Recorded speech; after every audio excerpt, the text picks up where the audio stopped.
Bienvenidos y bienvenidas a Incautos Bribones.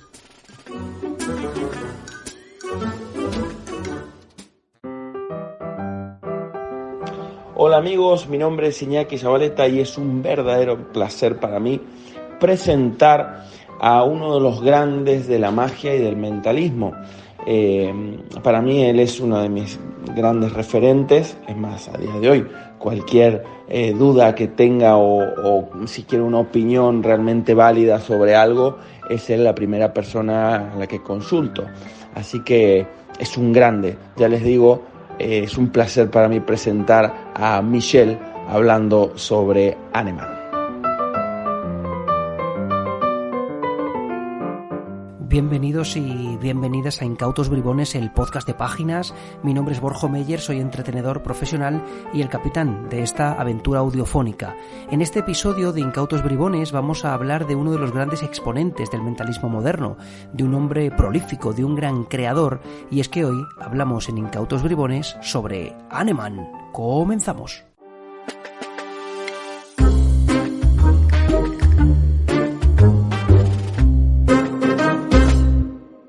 Hemos comenzado el episodio con las palabras de Iñaki Zabaleta, que nos presentaba a nuestro experto de este episodio, Michel, un gran amigo de páginas, un gran experto en magia y mentalismo que ha estudiado a Hahnemann durante más de 30 años, una queridísima figura en Argentina y un hombre que, además de acumular galardones en Latinoamérica y Europa, ha viajado por todo el mundo con su trabajo. Así que, sin más dilación, comenzamos. Bienvenido, Michel, a Incautos Bribones. Bueno, para mí es un gusto enorme estar con Incautos Bribones y poder hablar, aunque sea un ratito, sobre el gran maestro Theo Hahnemann. Efectivamente, Michel, en este episodio de Incautos Bribones hablamos de uno de los grandes mentalistas de todos los tiempos, Theodor Hahnemann. Así que vamos a empezar fuerte. ¿Por qué crees que ha sido importante dentro de la historia de la magia y dentro del propio mentalismo? Hahnemann fue un monstruo. Realmente algo extraordinario. Pensemos en otros artistas de otras disciplinas o la nuestra, qué sé yo, Pablo Picasso o Dave Vernon. El desarrollo creativo de todos estos grandes artistas llevó décadas. Cuando analizamos a Hahnemann, que murió a los 34 años, vemos que toda la obra titánica que hizo llevó muy poquito tiempo. Y es extraordinario lo que hizo porque produjo un impacto y con una profundidad que es enorme, ¿no? Tuvo logros tremendos en una vida cortísima.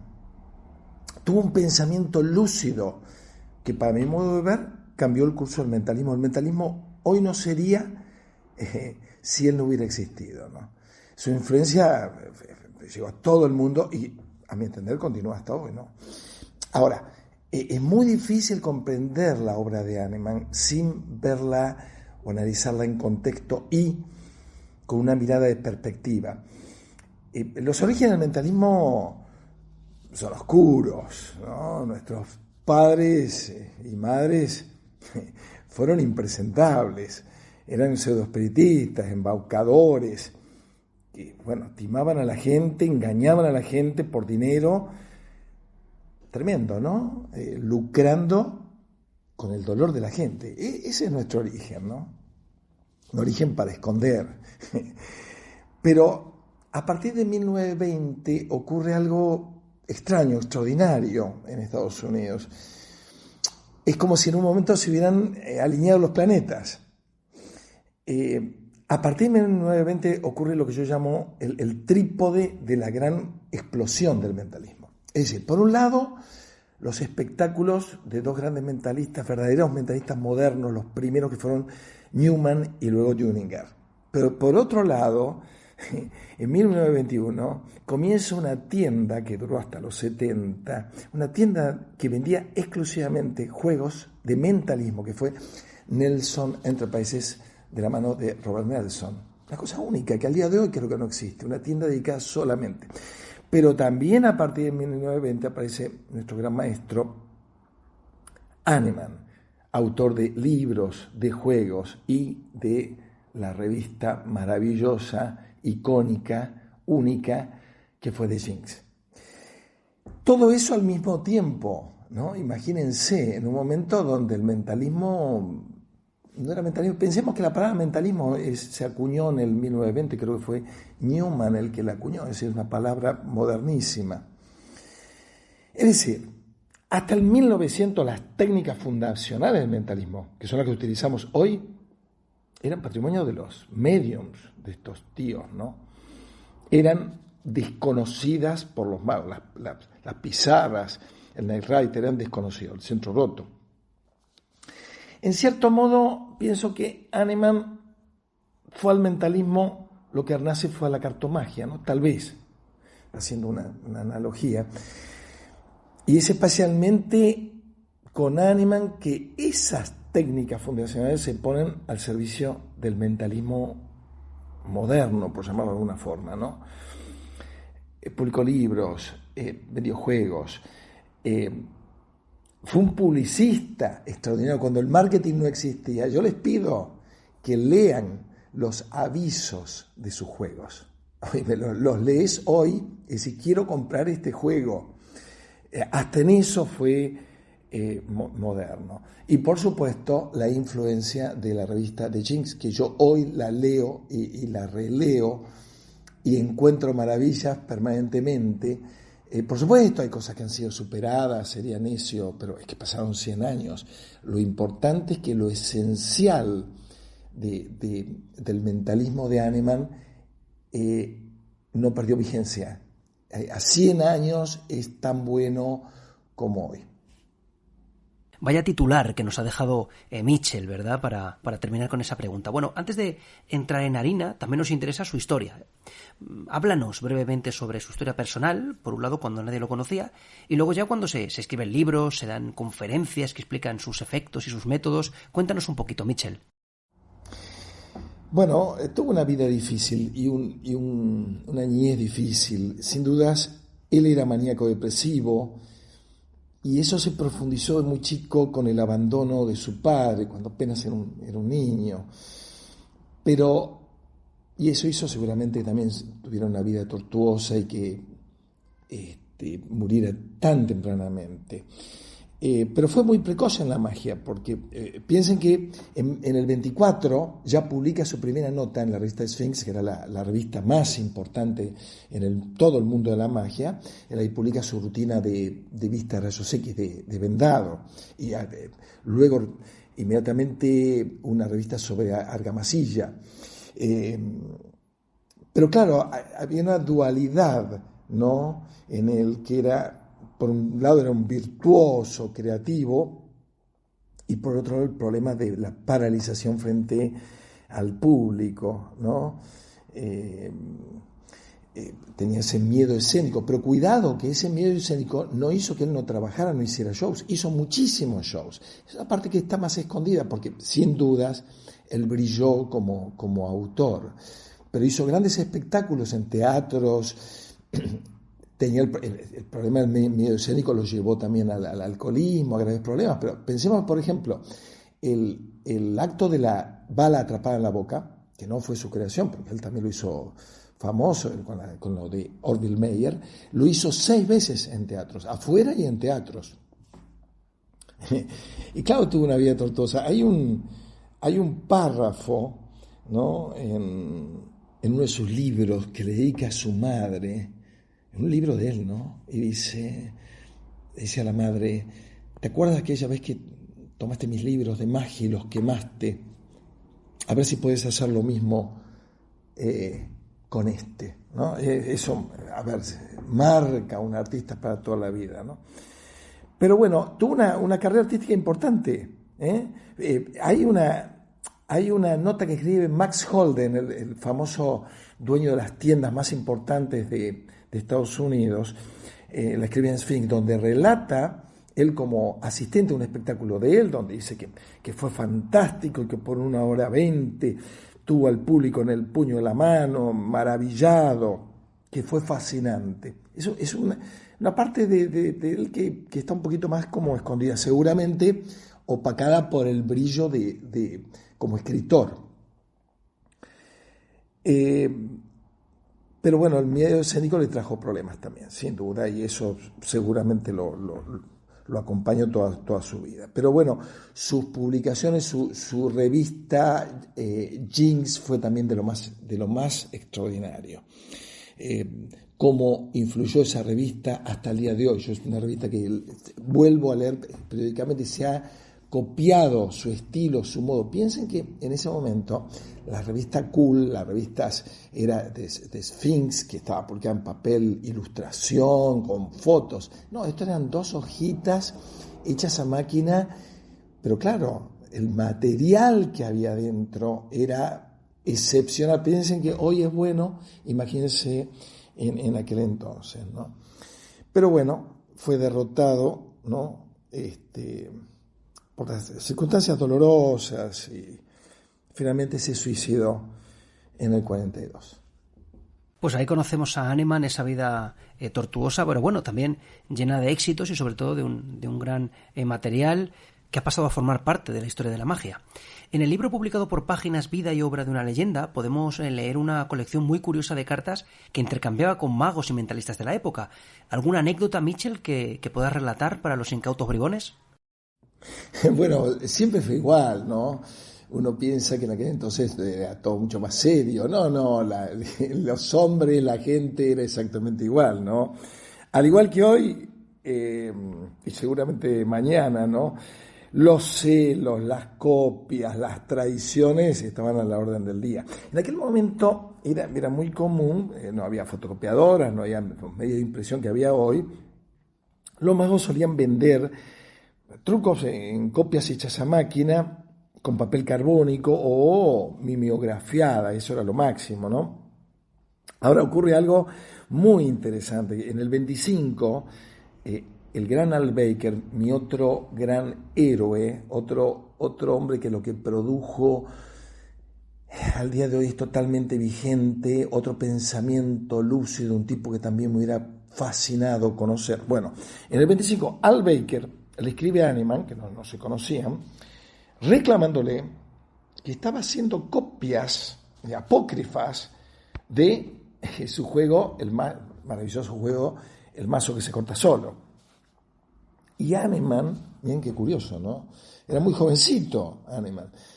Acepta la culpabilidad, que sí, y le promete que no lo vuelve a hacer, cosa que no cumple porque luego lo sigue haciendo por un tiempo. Pero esto, que comienza tan mal, pensando que había una diferencia generacional importante entre Hahnemann y Al Baker, termina siendo una gran amistad, ¿no? Una relación importantísima, casi paternal. Fíjense, 2, a mi modo de ver, fuera de la cartomagia, 2 de las mentes más lúcidas que tuvo la magia y el mentalismo en el siglo XX. Sin duda, creo que las más lúcidas.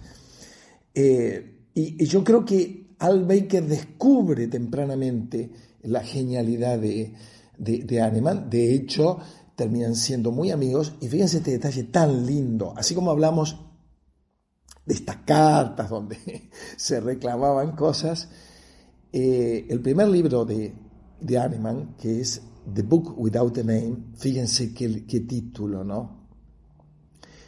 El libro sin nombre. Ese sería un título hoy para un libro extraordinario. Bueno, 1931. Al Baker no solo le hace asistente en las fotos, junto con Max Holden, salen en las fotos como ayudantes, Al Baker, que es un mago tremendo, formadísimo, sino que escribe el prólogo. Pero lo más interesante es lo que Al Baker, muy duro, comienza diciendo: muchos magos me piden escribir el prólogo o buscan de un amigo porque saben que le van a poner cosas lindas. Yo cuando vienen y me piden y leo y digo, todo esto son copias, son versiones menores de los originales, le digo, no, mira, yo no voy a escribir. Que como verán, si ustedes están leyendo esto, no es el caso. Y empieza a hablar de Hahnemann, de lo brillante. Estamos hablando de un tipo duro, Al Baker, cómo lo descubre rápidamente y termina en una amistad, siendo que al comienzo fue tremendo, ¿no? Fue reclamándole que Hahnemann estaba vendiendo las copias apócrifas. Bueno, fíjense que Hahnemann también en varios de sus juegos utiliza también esa técnica fundacional del cambio de papeleta con el thumb tip. Pues ahí tenemos esa anécdota que nos cuenta Mitchell. Fíjate, ¿alguna vez has comentado que los efectos de Hahnemann están plenamente vigentes en la actualidad? Si viviese Hahnemann, seguramente sería portada de las principales revistas de magia, tendría su conferencia en Penguin y Luis de Matos le habría dedicado un set de DVDs. ¿Qué tienen de especial los efectos de Hahnemann y por qué no han pasado de moda, Mitchell?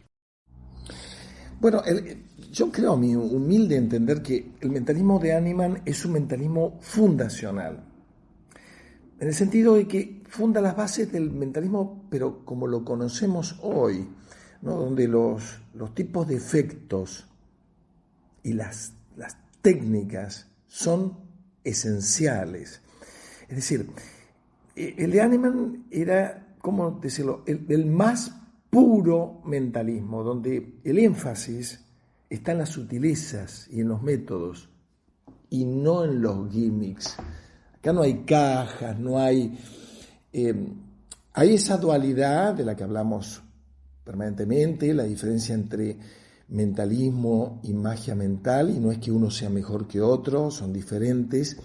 Bueno, Hahnemann funda este mentalismo puro, minimalista, donde todo es la presentación y ese mundo extraordinario de sutileza, que es lo que a mí me seduce tanto. Esa es la magia de Hahnemann. Y ahora, Mitchell, vamos con una de las probablemente preguntas más difíciles, y son de esas preguntas que se responden con un depende, pero bueno, te vamos a poner en un brete. ¿Cuál es para Mitchell el top 3, el top 3 de grandes efectos de Hahnemann? Y sobre todo, más importante, ¿por qué? Bueno, yo diría que el problema no es depende, sino solo 3. Es muy vasto, es muy vasto. Yo me voy a tomar el atrevimiento de mencionar más, sin que hablemos de los top, porque el problema para decidir de los top, ¿no?, de los más importantes, es que en algunos juegos encontramos unas sutilezas extraordinarias y en otros. Pero, a ver, por arriba, jugando, ¿no? Miren, pensemos en pizarras. Como yo siempre digo, las llamadas pizarras espiritistas se llaman así porque las usaban los espiritistas. Y los magos no tenían idea al 1900 cómo funcionaban. Gracias a tipos teóricos como David P. Abbott y Maskelyne y Robinson, que escriben libros maravillosos, que no son libros de magia, pero son libros donde descubren a los falsos espiritistas usando estas técnicas y dicen cómo son y cómo las usan, y son los que abren la puerta a los Hahnemann y a los mentalistas modernos, a Ovid y a todos estos, para traerlos rápidamente a la magia. Pero bueno, sin irnos del tema, pero por ejemplo, digo lo de las pizarras, que eran desconocidas en 1900. 1900, estamos hablando de 20 años después solamente, y donde aparecía un mensaje del muerto. Fíjense Hahnemann, ¿no? Yo voy a poner 2 o 3 ejemplos, ¿no? El Perfect Club Slate Routine, ¿no? Que es extraordinario, lo que sucede allí es extraordinario. Un juego que ha sido del repertorio más importante del gran maestro Anthony Blake, ¿no? Un juego que hoy sigue siendo un juego insuperable. La forma, el uso del flap es absolutamente no convencional. No puedo entender cómo un tipo se le puede ocurrir hoy, menos en 1920, ese uso, ese manejo del flap. Es una obra maestra, Pero bueno, el Slate and Aces, qué sutil, no dejen de leer ese juego. Extraordinario, porque en lugar, fíjense esto, ¿no? En lugar de que aparezca un mensaje, una pizarra se escriben cosas, escriben cartas, y luego misteriosamente se borran algunas de ellas. ¿Se dan cuenta, no? Hay que tener una cabeza enorme, ¿no? Se borran en lugar de aparecer. Otro con pizarras, la triple coerción. Digamos, sería muy largo, ¿no?, para contar, pero bueno, vayan al libro y léanlo. La triple coerción, la sutileza, como él compone la estructura, que yo he copiado humildemente, de dos forcings con una escritura en el momento, pero donde hay una doble aparición. Primero aparece un mensaje y luego otro. La suma de sutilezas es una cosa extraordinaria. Eso por mencionar un poquito las pizarras, ¿no? Si vamos a accesorios, bueno, el Write It, que es el clasificador de papeletas. Yo uso ese clasificador de papeletas en todos, absolutamente todos mis shows, sean de 20 personas o de 600 personas, en todos, desde hace 30 años. Fíjense si me ha sido útil. Además, ese clasificador fue el primero, aunque hay una reminiscencia de Al Baker, pero ese estilo de uso de papeletas, como esto de ponerlo simplemente dentro de una taza y dar la taza al espectador, eso, la pureza, la sencillez, bueno, luego de un camino, ¿no?, tortuoso de recorrido para llegar a esa sencillez. Si vamos a papeletas, más allá de la técnica esencial de papeleta, que sigue siendo la mejor de Hahnemann, si vamos, por ejemplo, a una técnica que hago yo siempre, un juego que hago yo siempre, que es el drama telefónico, que ya el plot es extraordinario. El drama telefónico tiene un problema, que en un momento hay que hacer un vistazo y ver el número de teléfono y recordarlo. Claro, en el momento de Hahnemann los números de teléfono tenían solo 4 números, pero el plot es extraordinario. Esto de que no es que yo adivino el número de teléfono, no, sino que el espectador mentalmente hace el ejercicio de cómo llamar, marcar cada número, y entonces uno percibe y finalmente escucha la voz del otro y dice, estás hablando con Carlos. Único. Inclusive hoy, que no se puede usar esa técnica de esa forma porque hay que memorizar un momento, toda esa técnica se puede usar perfectamente y es maravillosa para, por ejemplo, un lugar y nombre, ¿no? Name and place, perfectamente, ¿no?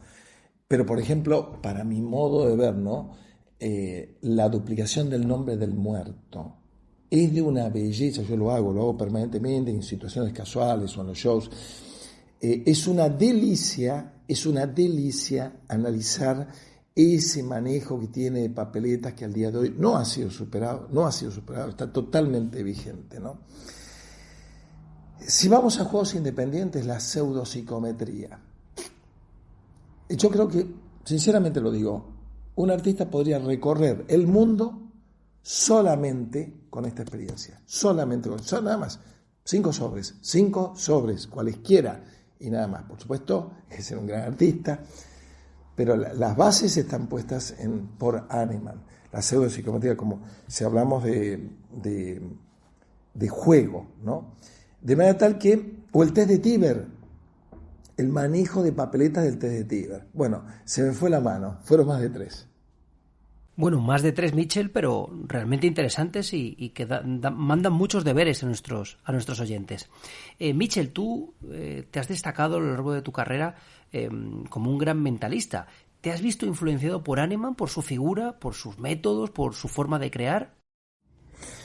Bueno, claro que influyó en mí, ¿cómo no? No influyó en mí, sigue influyendo en mí y va a seguir influyendo en mí. Yo, en verdad, ustedes saben que yo soy converso, ¿no? Yo nací en la magia, en la manipulación, pero me hice finalmente totalmente mentalista. ¿Pero por qué? ¿Por qué? Muchos amigos me preguntan. Y en realidad me hice mentalista por la extraordinaria abundancia de sutilezas, ¿no? Por el minimalismo, por la carencia de elementos, todas esas características son las que representan a Hahnemann. El mentalismo tiene esa belleza, ¿no? Aquella máxima de Menos es más. Yo digo, cuando sale el mago a escena ya con la baraja en la mano, con un objeto, la mesa multiplegable, la baraja o la galera, yo digo, ay, anteponemos objetos a nosotros y la gente nos va a ver a nosotros, a un tipo, a un tío va a ver. Y el mentalismo tiene eso, uno sale a escena, yo a veces le digo a mi esposa cuando vuelvo a un show, digo, mi Dios, uno se siente un equilibrista, ¿no? Porque siento a veces que uno está en escena, yo y mi alma, nada más, y unas papeletas, pero eso es fantástico, porque no dependemos de cosas, ¿no? Y nos permite volar, nos permite jugar. Eso es Hahnemann, ese es el más puro, lo que representa Hahnemann y lo que representa el mentalismo moderno, no cajas, no diablitos, no calaveras. Actualmente hago muchísimos de sus efectos. Hoy lo dije, el rated de los clasificadores lo hago absolutamente en todas mis presentaciones, no hay una donde no lo haga. Pero lo más importante es la esencia de ese mentalismo. Fantástico, un verdadero maestro. Y para terminar con este gran maestro, como tú dices, Mitchell, si estuvieras en una habitación cara a cara con Theodor Hahnemann y te dieran solamente un minuto, ¿qué le preguntarías? Bueno, parafraseando al gran Max Mayben sobre Theo Hahnemann, que dijo, la llama que ilumina el doble dura la mitad. Claro, es que dio tanto en 34 años de vida, tanto, solo, ustedes piensen, magos amigos de ustedes, 34 años de vida. En esos años hizo una obra monumental. Humildemente, yo creo que Hahnemann ha sido y es un gran faro que ilumina y ha iluminado este mundo fantástico, y creo que lo va a seguir siendo, sin duda. De manera que si les cuento, si pudiera estar, ¿no?, en un momento con él, a solas, yo creo que no le preguntaría nada. Eso sí, le daría un fuerte abrazo, un abrazo de oso, y simplemente le diría, muchas gracias, maestro. Muchas gracias, Mitchell, por aceptar la invitación de Páginas y compartir tu sabiduría con todos los incautos bribones. Ha sido realmente fantástico. No, gracias a ustedes, a Incautos Bribones, por invitarme. Fue un placer enorme. Tengo una admiración enorme por Laura y por la obra fantástica de Páginas. Les recomiendo incondicionalmente que lean toda la obra de Hahnemann. Ahora la tienen en español, que bien vale la pena. Un abrazo para todos. Muchas gracias, Mitchell, una vez más. Y ahora sí, hasta aquí este episodio de Incautos Bribones, el podcast de Páginas. Muchas gracias a Iñaki Zabaleta por su introducción y a Mitchell por hablarnos sobre Hahnemann. Y antes de terminar, dejadme que os recuerde que podéis enviar un email a incautosbribones@librosdemagia.com con las propuestas de vuestros temas favoritos para el podcast. Si tenéis algún mago del que queréis que hablemos o algún tema interesante, ya sabéis, escribidnos. Y ahora ya sabéis, a seguir aprendiendo y estudiando el arte de leer mentes.